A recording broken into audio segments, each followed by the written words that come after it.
ఇంకోసారి చూద్దాం ఆ మాటలు. మనలను ప్రేమించుచు తన రక్తము వలన మన పాపముల నుండి మనలను విడిపించిన వారికి. దేని నుండి విడిపించాడు? మనల్ని పాపముల నుండి విడిపించిన వారికి. ఎవరు విడిపించారు? యేసయ్య. మహిమయు ప్రభావమును యుగ యుగములు కలుగును గాక. ఆమేన్. ఆయన మనలను మన తండ్రి దేవునికి ఒక రాజ్యముగాను యాజకులను గాను చేసెను.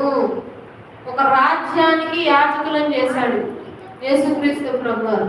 ఎలా? ఏ రాజ్యం అది? ఒక రాజ్యం ఉందంట, ఆ రాజ్యానికి మనల్ని ఓనర్స్ చేశాడు. ఏమై ఉండొచ్చు?